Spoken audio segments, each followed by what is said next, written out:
우리가 지난주에 느헤미야가 성벽 재건을 마무리 짓는 과정을 보았습니다. 느헤미야는 성벽 재건을 위해서 바벨론 땅에서 여기까지 왔습니다. 12년 동안 총독 생활을 했죠. 그 가운데 52일 만에 성벽을 완성했습니다. 근데 중요한 것은 느헤미야가 생각했던 꿈과 비전은 성벽을 완성하는 것만이 아니었습니다. 성벽을 완성한 그 이후에 뭘 하고 싶었는지가 분명했어요. 느헤미야가 하고 싶었던 것은 두 가지가 있었습니다. 첫 번째는 성벽이 재건된 이후에 이스라엘을 끌어갈 사람을 세우는 거였어요.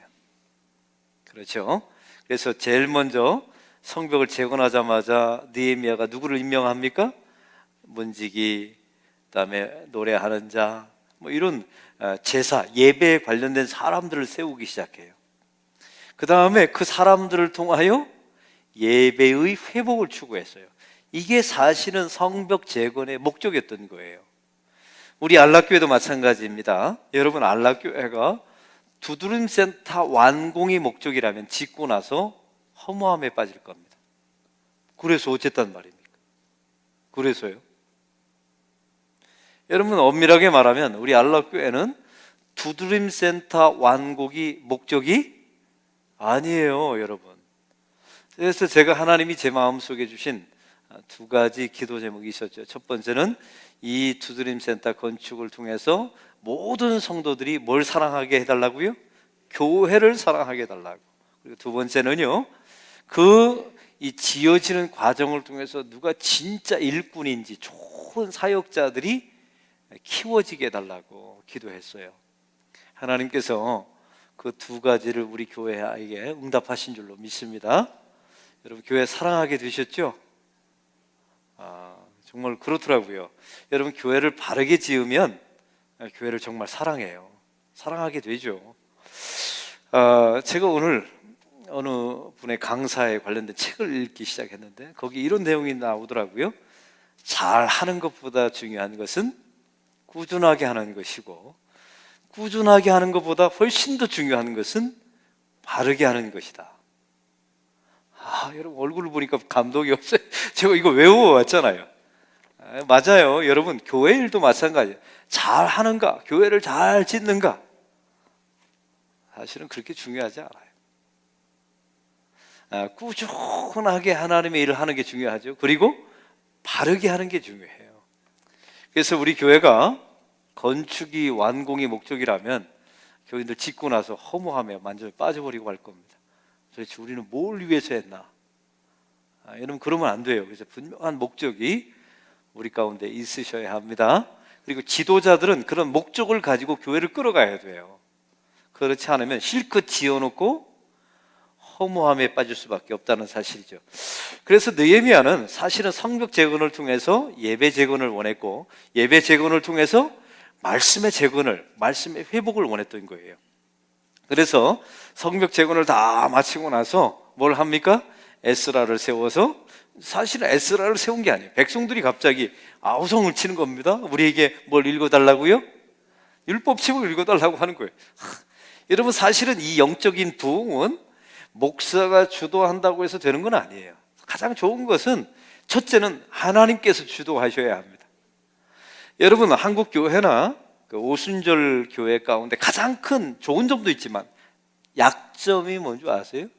어떤 은사가 있는 특정의 목회자, 그런 사람에 의해서 주도적으로, 감정적으로, 조작적으로, 선동적으로 끌어가는 부흥들이 있어요. 제가 선포합니다. 이건 가짜예요. 성경은 그런 식으로 하지 않았어요. 진짜 나타난 부흥은 먼저 백성들이 와서 우리에게 성경책을 읽어주세요. 느헤미야는 성경책을 읽어주는 역할이 아니잖아요. 그래서 학사 에스라를 통해서 성경책을 읽어주는데 커다란 나무 강단을 짭니다. 그리고 강단 위에 올라가서, 왜 강단에서 토라를 읽었을까요?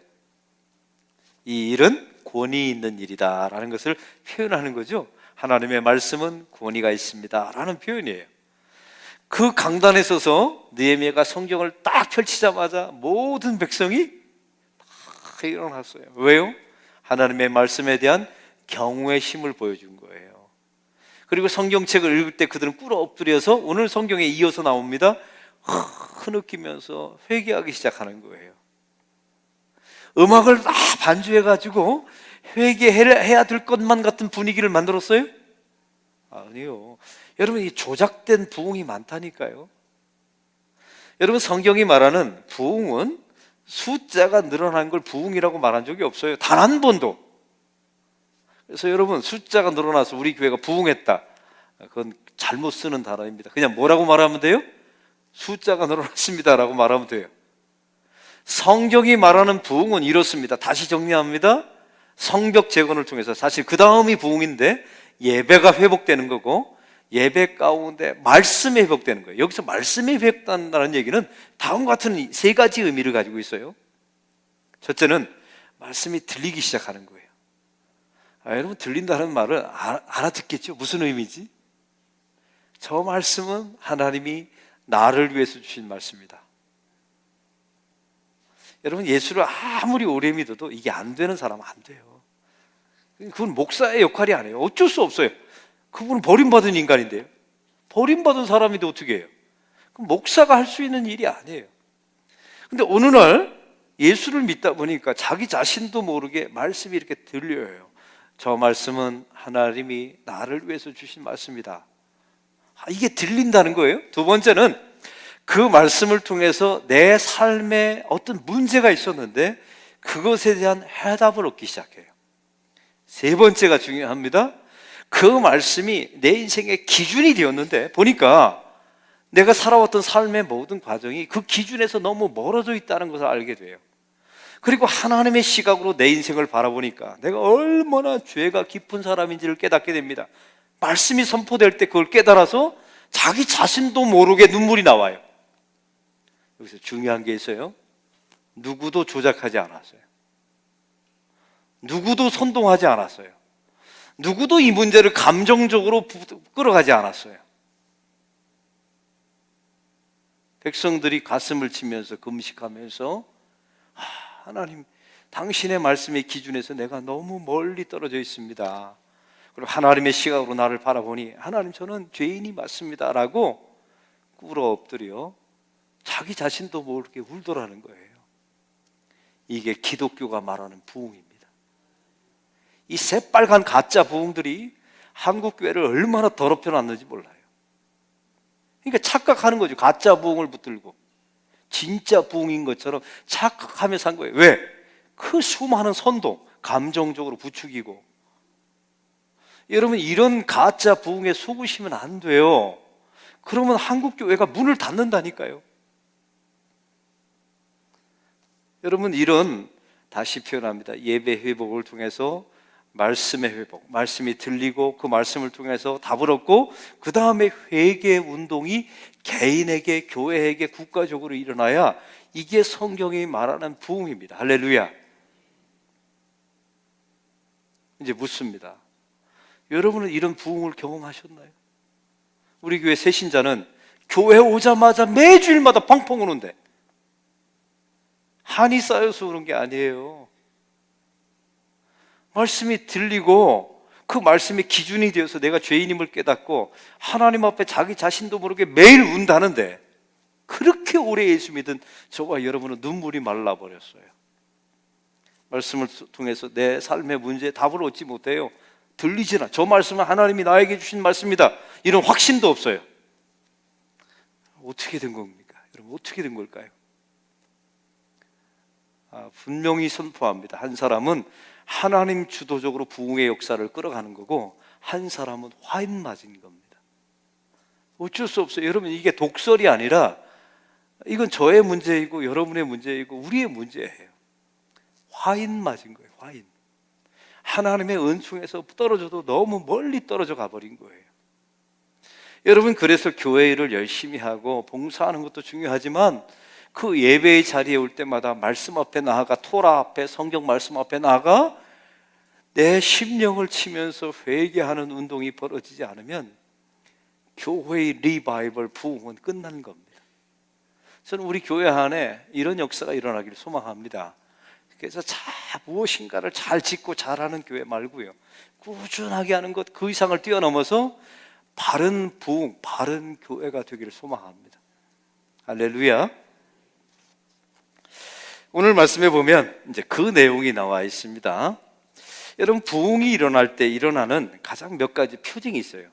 죄에 대하여 분명하게 각성하고 그것에 대해서 구체적으로 슬퍼하는 행위가 나타나지 않는 것은 기독교의 예배도 아니고 부흥도 아니랍니다. 그러면 어떤 분은 그래요. 목사님, 그럼 매일 울어야 합니까? 아니요. 이런 과정을 거치고 나서 너의 죄 사함 받고 십자가의 은총을 통해서 우리가 의롭다 함을 여긴 사람들이 진짜 축제를 즐길 수 있는 거예요. 그 사람만이 기독교가 말하는 진짜 기쁨을 누릴 수 있는 겁니다. 할렐루야. 저는 저와 여러분이 그런 성도가 되기를 바랍니다. 그래서 기독교의 신앙의 출발은 슬픔에서 시작됐다는 사실을 잊지 마세요. 여러분, 인류 역사상 최초의 부흥의 역사가 있었습니다. 이게 어디에 나오냐면 요나서에 나와요. 요나. 여러분, 요나가 하나님의 부르심 따라 어디로 가라고 말씀하셨어요? 니느웨. 여러분, 니느웨가 어디의 수도입니까? 아수르의 수도이죠. 아수르는 북이스라엘의 원수입니다. 북이스라엘을 멸망시킨 나라예요.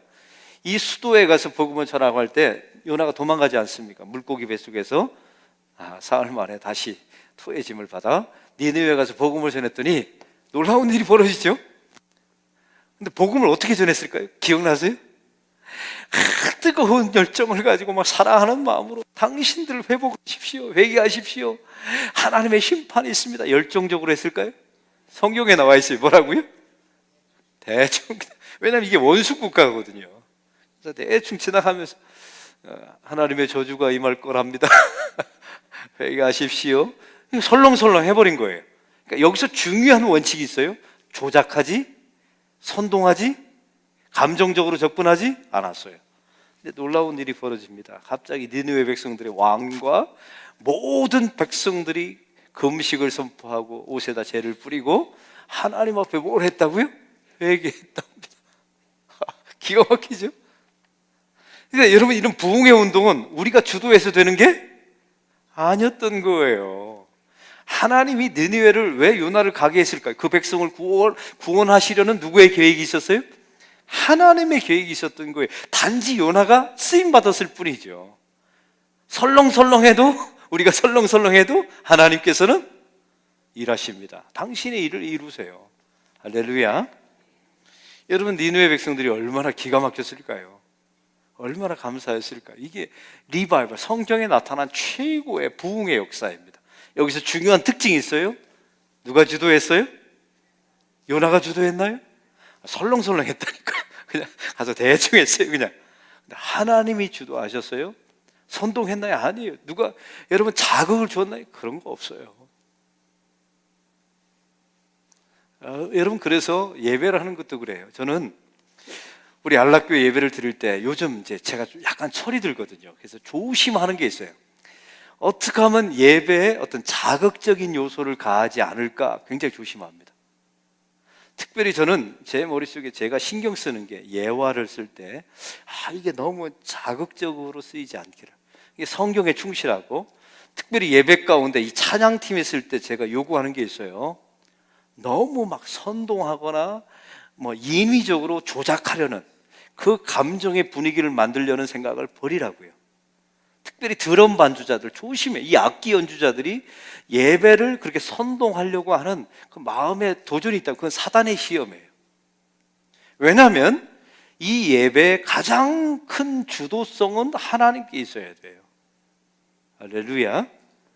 그리고 하나님께서 이 예배를 끌어가시고 리바이벌의 역사를 일으키시고 우리는 반응했을 뿐이라는 사실이에요. 그런데 오늘 말씀에 이 부흥은 회개에서 이제 일어났습니다. 근데 중요한 특징이 몇 가지 있어요. 잘 들어보십시오. 오늘 느헤미야 9장의 말씀을 보고 있는데 그 앞장의 8장에 보면 말씀이 토라가 선포됩니다. 아까 말씀드렸죠. 말씀은, 따라해봅시다. 말씀은 우리의 기준입니다. 여러분 그 말씀에서 벗어났다는 것을 이스라엘 백성들이 선포될 때 알아요.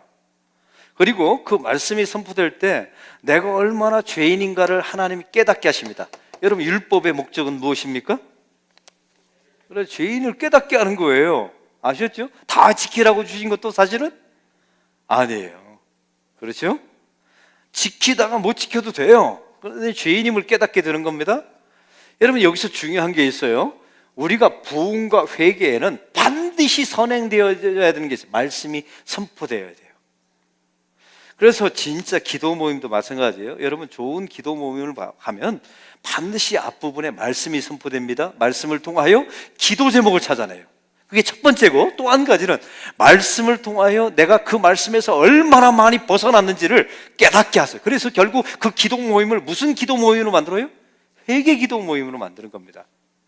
이게 하나님께서 구하셨던 이 리바이벌, 부흥의 가장 중요한 요소예요. 여러분의 삶 가운데 여러분 부흥의 역사가 일어나길 진짜로 원하십니까? 그러면 여러분 말씀이 여러분의 심령 속에 선포되어져야 돼요. 그 다음에 두 번째는 이 말씀에 대하여 회개를 이제 시작해 주는데, 첫 번째는 슬픔입니다. 한번 따라해보세요. 슬픔. 여러분 생각해 보세요. 말씀의 기준에서 내가 멀리 떨어져 있어요. 그 하나님의 시각으로 봤더니 내 속에 얼마나 깊은 죄성들이 보여요. 그러니 당연히 슬프죠. 그래서 눈물이 나오는 거예요. 자기 자신도 모르게. 또 어떤 때는요, 내 안에 계신, 내가 슬퍼하지 않으면 내 안에 계신 어떤 영이요? 탄식의 영인 성령께서 내 대신 탄식해 주세요. 할렐루야. 그래서 슬픔이 있습니다. 두 번째는 여러분 슬픔이 있으면 그게 죄에 대한 슬픔 아닙니까?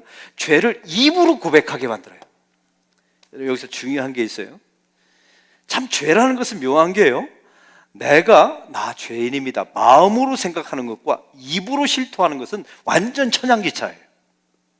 근데 어떤 교단은요, 이게 약간 문제가 있는 교단은 그걸 목회자나 사람들 앞에서 공개적으로 해야 된다고 말하는 교단이 있더라고요. 잘못돼요. 성경적으로 잘못되어 있어요.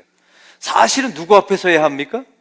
하나님 앞에서 자기의 언어와 말을 통해서 실토하셔야 돼요. 여러분 공개적으로 하지 않아도 돼요. 하나님 앞에서 하시면 돼요. 그 대신 전제 조건이 있어요. 반드시 그걸 어디로 꺼내야 된다고요? 입 밖으로 꺼내야 돼요. 이게 회개의 시작이라는 사실입니다. 그 다음에 세 번째는 입 밖으로 꺼냈으면 자기 행동의 변화가 반드시 있어야 되죠. 행동의 변화가 있어야 합니다. 그다음 네 번째가 중요합니다. 여러분 오늘 성경에 보니까 이 9장의 말씀이 너무 길기 때문에 제가 오늘 요약해 드리는데, 느헤미야를 통해서 이렇게 하나님의 말씀을 통해서 죄인임을 알게 되고 회개 운동이 벌어졌죠. 근데 놀라운 사실은 이 두 가지 죄가 회개됩니다. 첫째는 자기 자신의 죄가 회개되어지고요. 두 번째는 민족의 죄가 회개되어져요. 이게 중요한 기독교의 리바이벌의 현상이에요. 다시 표현합니다. 여러분 기독교가 말하는 부흥이라는 것은 말씀을 통하여 죄인임을 깨닫게 되고 회개하는데, 첫 번째는 슬픔이 있어요. 눈물이 있죠. 그걸 입으로 실토합니다. 하나님 앞에서. 그 다음에 분명한 변화가 있어요. 그런데 그 죄가 뭐냐면 나의 죄와 민족의 죄, 타인의 죄에 대해서 고백하게 돼 있어요. 이게 오늘 본문의 이야기예요. 참 놀라운 것은요, 우리가 거듭나지 않는 사람, 성령이 없는 사람은 나에게 일어난 모든 문제를 누구 탓할까요? 남의 탓, 하나님 탓, 국가 탓을 해요. 근데 참 놀라운 사실은요, 그 안에 성령이 임한 사람, 그 안에 강력한 하나님 주도적인 리바이벌이 일어나는 사람은 그 모든 민족의 죄악을 나의 죄악으로 여겨요. 여러분 이 나라가 동성애에 휩쓸리고 인권법에 의해서 수많은 그것 때문에 펼쳐지는 그 종교에 대한 무시, 그 다음에 영적인 그 타락함 전체를 세상이 멸망했다, 국가 탓이다, 예를 들면 여당이 잘못, 이건 성령의 사람이 아니에요. 성경에 나타난 모든 성령의 사람은 그 국가의 죄악, 전 세계의 죄악을 항상 나의 죄로 여기면서 탄식했다는 사실이에요. 할렐루야.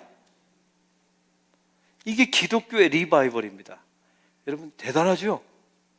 기독교의 리바이벌이 일어나면요, 그래서 이거 감당하지 못할 흐름이 되는 거예요. 그래서 이 불씨가 한두 사람서부터 시작되지만 결국 공동체를 끌어가고, 더 놀라운 사실은 느헤미야가 이게 감당할 수가 없으니까 슬퍼하지 말라 해도 지속돼요. 어느 나라는 선동해서 부흥을 조작하는데 느헤미야는 오히려 잠잠하라고 말해요. 저는 꿈꾸는 게요, 우리 교회 안에 숫자의 문제가 아니라, 건물을 잘 짓고 못 짓고의 문제가 아니라 우리 당대에 이런 부흥의 역사가 일어나기를 소망합니다.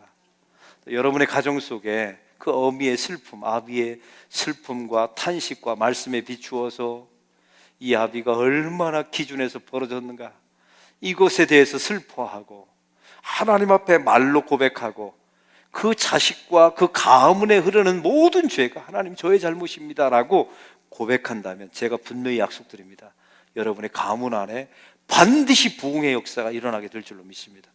여러분이 감당하지 못할 하나님의 기름 부으심과 강력한 역사가 일어나게 될 줄로 믿습니다. 그런 걸 꿈꾸셔야 돼요. 그런 걸 소망하시고 그리셔야 돼요. 할렐루야. 우리나라는 1907년도에 장대현 교회에서 여러분 그런 일들이 시작되었죠. 한 개인의 목사님의 회개 운동을 통해서 이 평양 땅 전체가 부흥의 역사, 탄식하고 기도하고 민족의 죄악을 고백하고 이런 역사가 일어났어요. 저는 이 시대에 우리 교회가 겉만 세련되고 리모델링해서 삐까뻔쩍한 우리말로, 그리고 그 안에는 완전히 세속적인 것만 남아있고 이런 것만이 있는 교회가 아니라 진짜 리바이벌이 회복되기를 소망합니다. 오늘 말씀에 보면 이제 결론입니다. 이게 이제 5절서부터 쭉 보면 레위 사람들의 아주 길고 격식 있는 기도가 나오거든요. 그 내용의 첫 번째를 보면 천지 창조하신 하나님에 대해서 5절 6절에 말합니다. 이건 뭐냐면요, 이런 의미예요.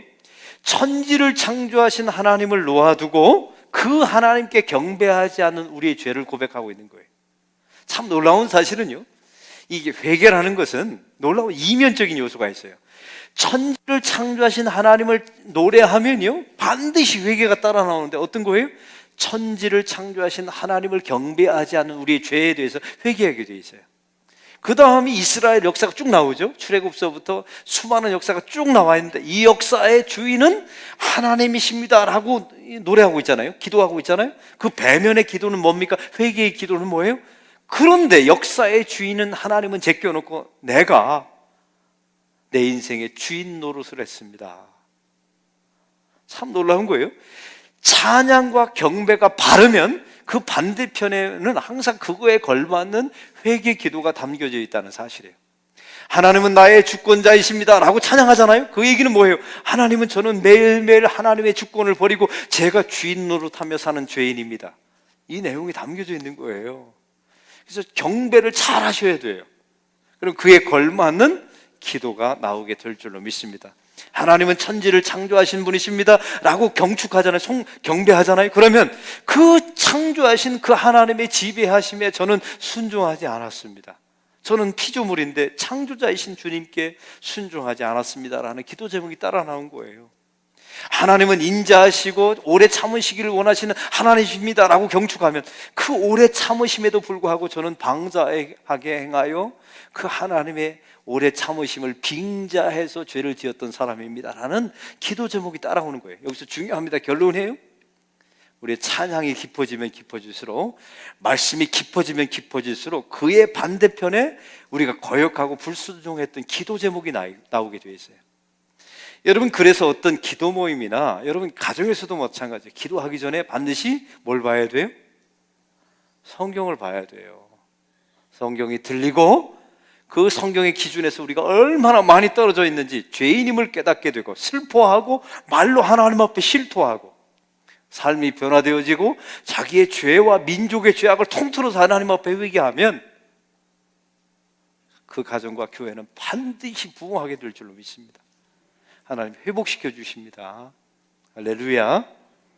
여러분, 우리 종교인이 되지 맙시다. 이건 여러분에게 하는 얘기 아니에요. 제발 종교인이 되지 마시고 하나님만 빼버리고 예수님만 빼버리면 불교인이나 하나도 다름없는 그런 사람으로, 종교인으로 살지 마시고 이 성경이 말하는 진짜 리바이벌, 이 부흥을 우리 심령 속에, 우리 교회 안에, 우리 사역 안에 회복하기를 소망합니다. 그래서 저는 꿈이 한 가지 있어요. 우리 교회가 이렇게 잘 지어지는데 그에 걸맞는 부흥의 역사가 일어나게 해 주옵소서. 그래서 좋은 양질의 말씀이 어떤 선동하고 조작되고 막 이렇게 감정적으로 접근하는 그런 말씀이 아니라 그냥 아주 순도가 높은, 그래서 강해 설교하는 거예요. 여러분 아시겠어요? 여러분 강해 설교하는 목사가 얼마나 사실은 힘든데요. 그런데 왜 강해 설교를 할까요? 담백한 어떤 조미로 치지 않은 원색의 말씀을 선포되어지고 조작되지 않고 선동하지 않고 그 말씀이 선포되어졌을 때 교인 귀에 들려요. 어느 날 그 말씀이 들리고, 저 말씀은 하나님이 나에게 주신 말씀이다. 그리고 말씀을 통해서 내 인생에 궁금했던 답을 찾아요. 그리고 그 말씀이 기준이 되어서 내가 죄인임을 깨달아요. 그리고 갑자기 슬퍼하는 겁니다. 그리고 내 입으로 내 죄악을 고백해요. 그리고 내 삶이 변화가 일어나요.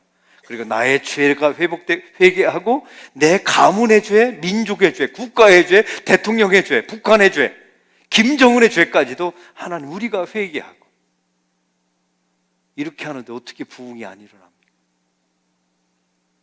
다시 한번, 이렇게 하는데 어떻게 부흥이 안 일어나요? 그렇게 안 하니까 부흥이 안 일어나는 거죠. 그 중에 뭐 하나라도 빠졌으니까 부흥이 안 일어나는 거죠. 말씀이 선포되지 않든지, 들리지 않든지, 말씀 속에 답을 얻지 못하든지, 하나님 앞에 남의 탓하든지, 슬픔을 가져본 적이 없든지, 그 말씀이 기준이 되어서 내 삶을 비춰본 적이 없든지, 그러니까 부흥이 안 일어나죠. 그러니까 우리는 이렇게 하면 종교인이 되는 거예요. 아주 낡아빠진 바리새인 같은 종교인. 그거 아십니까? 그 바리새인들이 예수님을 죽였다는 사실을. 그 종교인들이 예수님을 죽인 거예요. 여러분, 가장 하나님을 잘 믿었다고 말하는 그 종교인들이 예수님을 살해했다는 사실을 여러분 잊지 마시고, 다시 우리 교회가 진짜 리바이벌로 돌아가는, 몇 명이 모여도 괜찮아요. 그게 교회니까요. 그런 부흥의 역사가 우리 교회 가운데 일어나길 소망합니다. 그런 교회가, 우리 교회가 반드시 될 줄로 믿습니다. 기도하겠습니다. 하나님 아버지, 감사합니다. 오늘 말씀을 통하여 성경의 진짜 부흥이 무엇인지, 아니면 진짜 가짜 부흥이, 조작된 부흥이 무엇인지를 분별해 주심을 감사합니다. 이 말씀의 원리에 따라 우리 안락교회가 건물을 잘 지은 후에 그 건물로 만족하는 교회가 아니라 진짜 부흥을 경험하는 하나님의 교회가 되게 하여 주시옵소서. 우리의 그 진짜 부흥을 경험하는 성도, 가정이 되게 하시고, 하나님 낡아빠진 종교인이 되어서 예수님을 십자가에 살해하는 바리새인들의 길을 걸어가지 않도록 하나님이요, 저희들의 심령과 우리 교회와 우리 가정들을 지켜 주시옵소서. 예수 그리스도의 이름으로 기도하옵나이다. 아멘.